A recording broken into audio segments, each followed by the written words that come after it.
네, 그렇습니다. 먼저 첫 번째 소식. 이 참 방송에서 하긴 좀 그래도 아무튼 영감탱이 대 패륜 집단입니다. 자, 지난 6일 민주당 문용식 가짜뉴스 대책단장이 SNS에 PK가 선거 초반에는 문재인 후보를 지지하다가 지금은 홍준표 후보를 지지한다면서 패륜 집단의 결집이 무섭다라고 한 겁니다. 문맥상 부산 경남 유권자들을 패륜 집단으로 지칭한 걸로 해석될 수 있다, 이런 지적이 나오니까 서둘러 패륜 후보로 그 표현을 바꾼 겁니다. 하지만 홍준표 후보 측이 그 찰나의 순간을 놓칠 리가 없겠죠. 자, 민주당이 지역 감정을 조장하고 PK 지역민의 명예를 훼손했다면서 맹공을 퍼부은 겁니다. 자, 논란 확산을 우려한 문 단장, 어젯밤 직에서 물러나겠다 선언을 하면서 이런 말을 덧붙였습니다. 패륜이란 표현을 쓴 건 장인을 영감탱이라 부르며 용돈 한 푼 안 주고 26년 동안 집에 못 오게 한 홍준표 후보를 겨냥한 거였습니다. 자, 이건 또 무슨 소리입니까? 그렇습니다. 지난 1일 전북 전주 유세에서 홍준표 후보 실제 그런 말을 하기는 했습니다. 들어보시죠. 장인어른을 내 26년간 못 오겠어요. 그래, 용돈도 검수할 때 이제 돈 좀 있으면 우리 장모님한테 주면서 이 영감탱이하고 갈랐으면 내가 절대 앞으로 한 푼도 안 준다. 그래가지고 내가 26년간 그랬어. 하필 가는 날이 장날이라고. 오늘이 어버이날인데. 자, 문용식 단장의 그 사퇴로 앞서 보신 그 영감탱이 발언이 뒤늦게 주목을 받으면서 홍준표 후보 오늘 SNS에 해명글을 올렸습니다.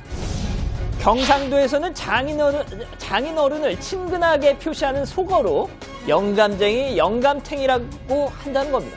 또 장모님, 장인어른 두 분 모두 마지막에는 자신이 모셨고 묘지 안장도 본인이 했다. 찌찌.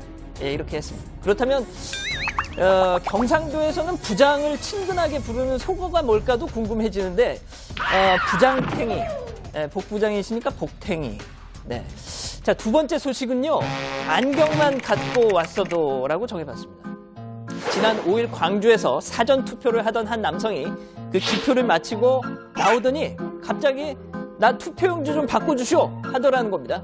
왜 그러냐고 했더니 깜빡하고 안경을 안 갖고 온 바람에 용지가 잘 안 보여서 엉뚱한 사람을 찍었다는 겁니다. 자, 투표지는 한 사람당 하나씩만 주어집니다. 때문에 한 번 잘못 찍으면 그걸로 끝. 낙장 불입, 일수 불퇴입니다.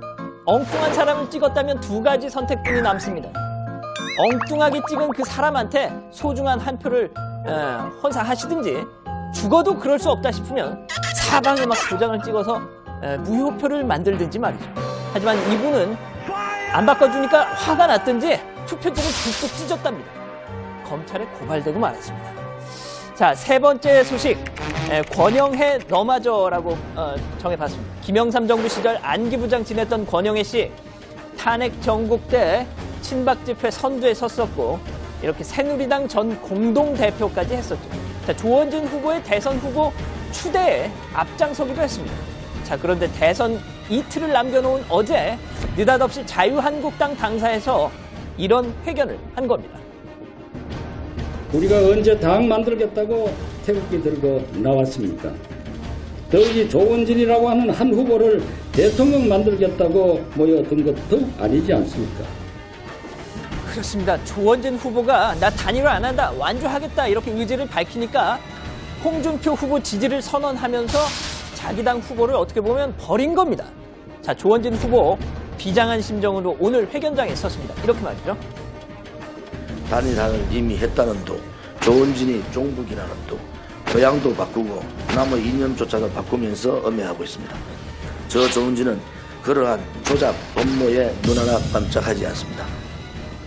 너밖에 없다면서 자유한국당에 잘 있던 사람 탈당까지 시켜서 대선 후보 추대할 때는 언제고 이제 와서 뒤통수냐, 뭐 이런 지적이 나옵니다. 정치라는 게 정말 이렇게 비정할 수가 있는지 싶습니다.